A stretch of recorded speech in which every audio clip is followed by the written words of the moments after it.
ये देखिए, एक ग्लोब जो है एक गोला होता है, यानी पृथ्वी एक गोले के समान है। और यहां पर आप ये देख रहे हैं कि ये एक बीच का, जैसे हम कोई भी सर्कल लेते हैं तो सर्कल में हम बीच से जो रेखा खींचते हैं वो उस सर्कल को दो समान भागों में बांटते हैं। इसी तरह से ये भूमध्य रेखा, भूमध्य यानी पृथ्वी के बीच से, इक्वेटर, पृथ्वी के बीच से जो वृत्त घूमा हुआ है उसे भूमध्य वृत्त कहते हैं, यानी विषुवत वृत्त कहते हैं, जो हम भूमध्य रेखा जिसको हम कह सकते हैं। ये भूमध्य रेखा पूरी पृथ्वी को दो भागों में बांटती है। ये नॉर्थ पोल है, यानी ये देखिए ये उत्तर ध्रुव है, और ये नीचे जो है ये दक्षिणी ध्रुव है जिसको हम साउथ पोल बोलते हैं। देखिए स्टूडेंट्स, तो पृथ्वी पूरे दो भागों में बटी हुई है, और भूमध्य रेखा जो है इससे अगर हम स्थिति को देखते हैं तो ये इसके ऊपर, ग्लोब के ऊपर खींची हुई रेखाएं, ये देखिए ये रेखाएं जो खींची हुई है, जो पश्चिम से पूर्व की तरफ जो रेखाएं खींची हुई है, देखिए स्टूडेंट्स ये रेखाएं खींची हुई है, इन रेखाओं को हम अक्षांश रेखाएं कहते हैं, अक्षांश रेखाएं स्टूडेंट्स।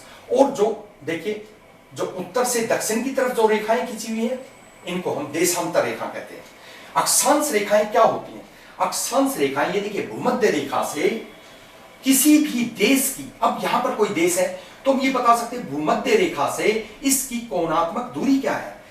इस तरह से अक्षांश रेखाएं हमें भूमध्य रेखा से किसी देश की कोणात्मक दूरी को बताते हैं। अब देखिए, अगर हम यहां कहते हैं कि कोई देश यहां पर है, अगर कोई देश इस लाइन पे है तो हम ये कह सकते हैं कि उसकी यहां से दूरी, अगर यहां पर है तो हम कह सकते हैं कि वो 30 देशांतर पर है, यानी 30, देखिए ये जीरो है, जीरो रेखा, इसके बारे में मैं आपको बताता हूं कि ये जीरो रेखा जो है ये ग्रीनविच रेखा है।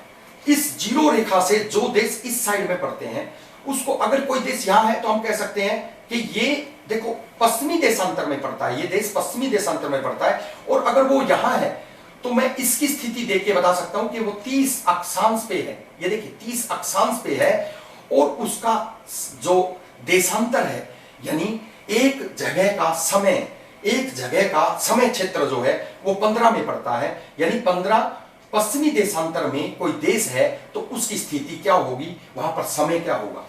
ये अक्षांश किसी देश की भूमध्य रेखा से कोणात्मक दूरी को बताता है। लेकिन ये भी हमें याद रखना चाहिए स्टूडेंट्स कि भूमध्य रेखा से जो ऊपर की तरफ जो देश है, यानी जो नॉर्थ पोल में, यानी जो उत्तरी ध्रुव में जो देश पड़ते हैं, उनकी स्थिति, ये उनकी स्थिति जो है बताता है। और इसी तरह से जीरो देशांतर रेखा नीचे की तरफ जो देश पड़ते हैं, जो नॉर्थ पोल में पड़ते हैं, यानी जो साउथ पोल में पड़ते हैं, जो दक्षिणी ध्रुव में पड़ते हैं, उनकी स्थिति भी उसी तरह से बताता है।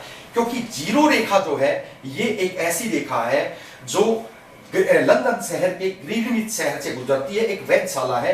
अंतरराष्ट्रीय समझौते के अनुसार इसको सभी देशों ने माना है, और इसी ग्रीनविच रेखा से इसी रेखा को प्रधान मध्यांतर रेखा या ग्रीनविच रेखा कहा जाता है, जिससे सभी देशों का समय जो है हम माप सकते हैं। अब देखिए स्टूडेंट्स, ये जीरो रेखा है, जीरो रेखा से इधर ये देखिए 15 देशांतर, 30 देशांतर, 45 देशांतर।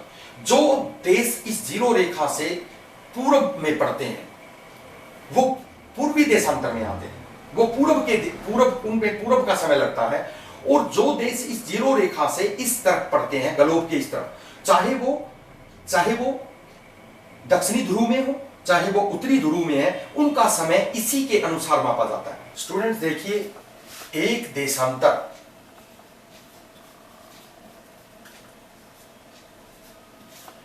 देशांतर बराबर है 4 मिनट।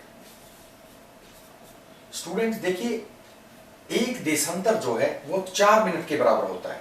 और इलाहाबाद का जो हमारा भारतीय मानक समय है वो 82.5 देशांतर से मापा जाता है। तो 82.5 यानी 82.5 गुना में 4 करते हैं तो हमें प्राप्त होता है 330 मिनट। अगर 330 मिनट के हम घंटे बनाते हैं तो देखिए 6 × 30 5.5 घंटे बनते हैं, 5.5 घंटे।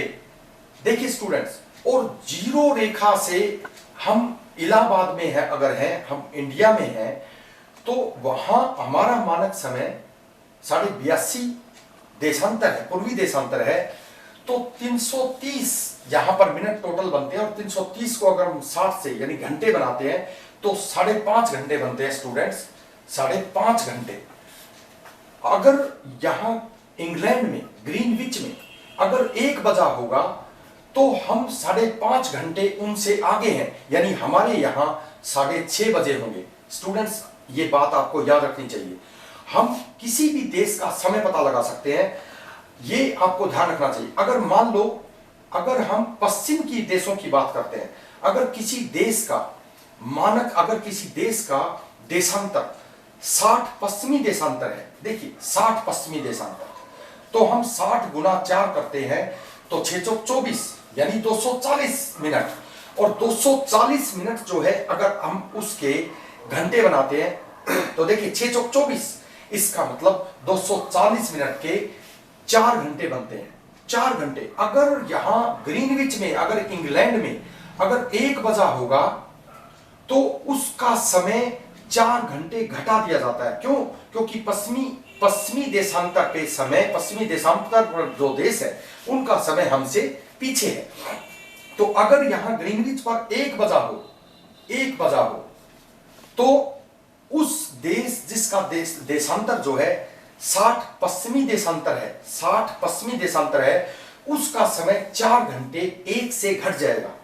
यानी 1 से अगर हम 4 घंटे पीछे जाते हैं तो उसका देशांतर जो है, उसका समय जो है 1 बजे से 4 घंटे पहले होगा। आप हिसाब लगा सकते हैं। तो स्टूडेंट्स किसी भी देश के देशांतर का पता लगाना बिल्कुल आसान है। अगर हम देखते हैं कि देखिए दिल्ली जो है 74 देशांतर पर है, 74 देशांतर, और बीजिंग जो है वो पूर्व में, बीजिंग जो है पूर्व में पड़ता है। और भी अगर मान लो दिल्ली के अंदर दोपहर के 2 बजे हुए हैं, अगर दिल्ली में दोपहर के 2 बजे हैं और बीजिंग में 4:30 का समय हुआ है, देखिए 4:30 का, तो दोनों को अगर हम घटाते हैं तो 4:30 में 2 घटाते हैं तो 2 घंटे 30 मिनट का समय बचता है। और 2 घंटे 30 मिनट कितने होते हैं? 6 दूनी 12 और 3 15 यानी 150 मिनट। ये देखिए 150 मिनट।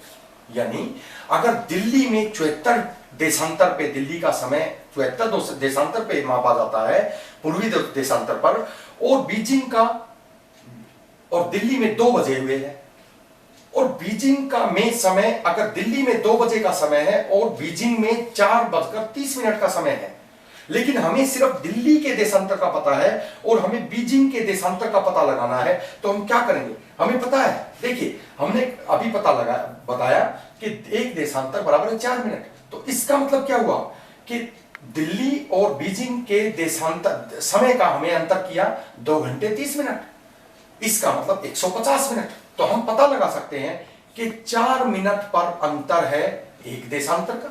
देखिए 4 मिनट बराबर है एक देशांतर, तो हम कह सकते हैं 4 मिनट पर अंतर है एक देशांतर का। 1 मिनट पर अंतर है 1/4, और 150 पे अंतर होगा गुना में 150। कितना आता है? देखिए 75/2, 75/2 यानी 37.5 37.5 जो है देशांतर हमें प्राप्त होता है। लेकिन क्योंकि बीजिंग का समय दिल्ली से पूर्व में है, देखिए दिल्ली से बीजिंग अगर पूर्व में है तो पूर्व के देशों का समय हमेशा आगे होता है। तो इट मींस 74 में हम 37.5 को जोड़ देते हैं। ये देखिए 5 1 1, इसका मतलब हमें यह पता चल गया कि बीजिंग का देशांतर 111.5 देशांतर है, यानी बीजिंग का समय 111.5 है। ठीक उसी तरह जिस तरह से इलाहाबाद का 82.5 है।